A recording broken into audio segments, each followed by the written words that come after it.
Maria et son équipe de basket. Il était une fois, dans un village proche de Vigile, une jeune fille qui avait une passion pour un sport, le basket.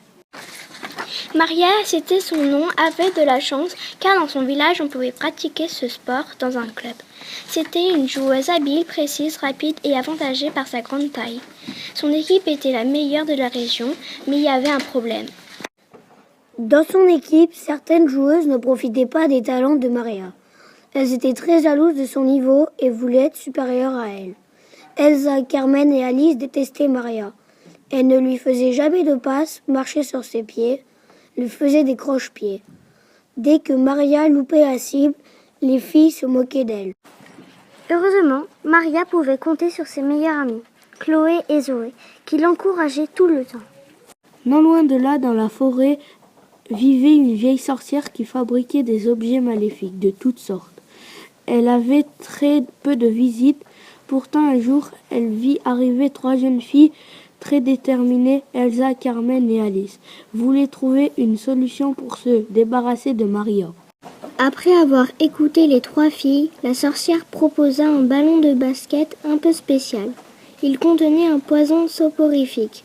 Dès que Maria touchera ce ballon, elle s'endormira instantanément. Les 3 filles remercièrent la sorcière. Elles mirent le ballon dans un sac étanche et filèrent au gymnase pour l'entraînement. Dans les vestiaires, Elsa, Carmen et Alice mirent des gants et lancèrent le ballon à Maria. Maria fut très étonnée de recevoir ce ballon, mais dès qu'elle le toucha, elle s'endormit instantanément sur le parquet. Heureusement, ses meilleures amies virent Maria au sol et comprirent la situation. En se protégeant les mains, elles retirèrent le ballon des mains de la jeune fille. Maria se réveilla, remercia ses amis et continua l'entraînement au grand étonnement des autres filles. Elsa, Carmen et Alice étaient tellement furieuses qu'elles s'en arrachaient leurs cheveux. Cette fois-ci, c'était trop.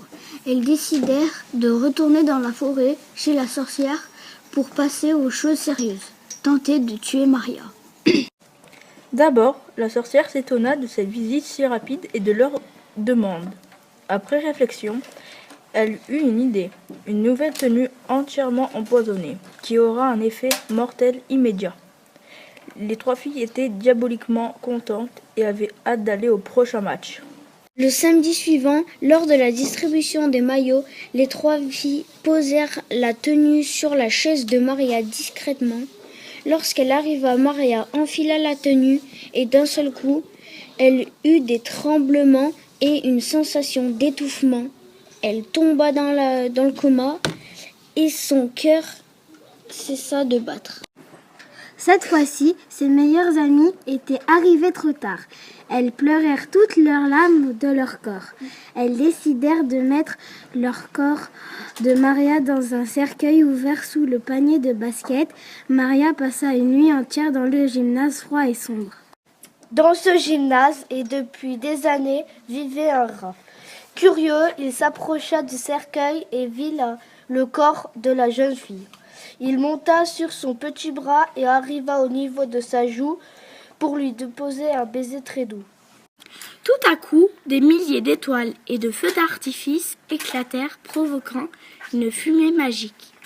À la place du rat, un jeune joueur, beau et charmant, se trouvait aux côtés de Maria, qui était de nouveau en vie.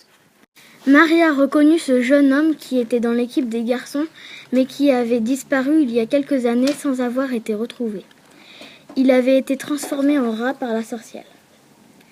Depuis ce jour, Maria et le jeune joueur participèrent à tous les tournois et devinrent les meilleurs basketteurs au monde.